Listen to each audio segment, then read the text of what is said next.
Pinag-uusapan nga ngayon sa social media ang naging post ni Carlos Yulo kung saan ay proud na proud nga ito na nakasama niya sa isang event si popstar Sarah Geronimo.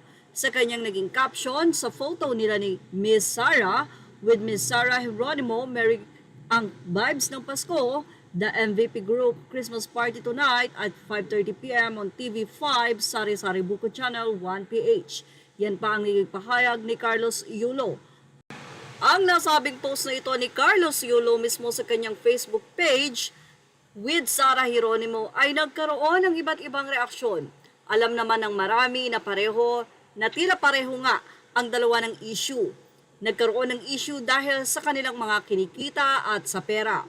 Si Carlos Yulo ay lumabas ang nasabi nga pong tampo ng ina sa kasagsagan ng laban nito at doon na nga bumulalas ang di umano ay pagsuway sa kanya ni Carlos Yulo dahil sa minamahal na si Chloe na until now nga ay hindi pa nagkakaayos ang mag-ina.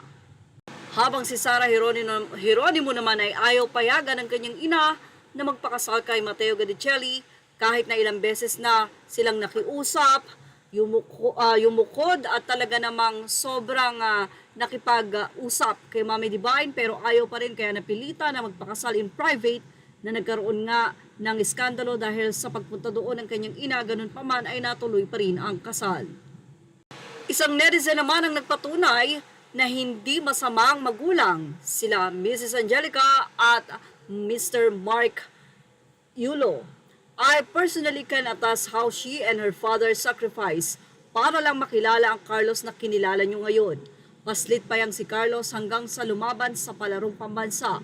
Nakikita ko lolo at nanay niya na very stage mother na nagpapalitan sa paghahatid sa kanya sa Rizal Memorial Gymnastic Gym. Those who work in GAP during his early days can as well attest how his mother supported him all the way. Dahil nga magkasama in one frame, narito ang naging opinyon ng mga netizen. Anila, ang dalawang inaway ng mga nanay dahil sa money issue. Hala o ungano, may pagkakaiba pa rin kasi si Sarah. At the end, nagkaayos pa rin sila ng nanay niya, yung isa wala ng balak kasi kontrolado ng babae niya. And never nag-eskandalo ang nanay ni Sarah Geronimo sa social media or public para ipahiya anak niya, so don't compare talaga. At parehong inayawan ng nanay ang taong mahal nila.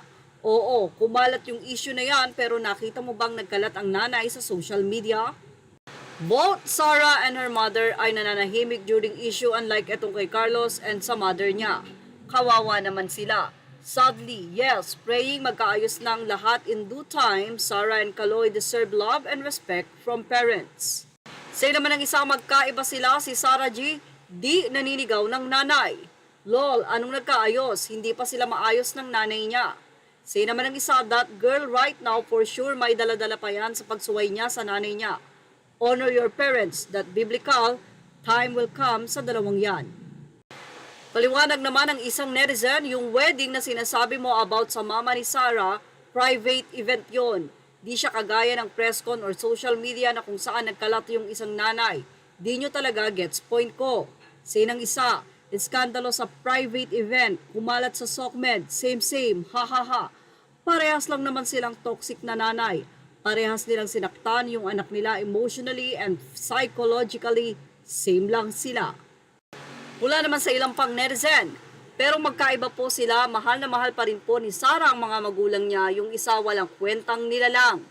Tangiay mo, yung isa sobrang walang ya at toxic sa kanya ng mga magulang niya, ha ha ha.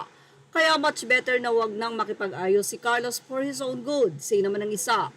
Inaway man sila ng kanilang nanay, magkaiba pa rin sila ng ugali. Si Sarah hindi natiis ang magulang. Marunong magpatawad si Carlos Yulo, enggrato anak ng galit sa nanay, buong angkan dinamay sa galit.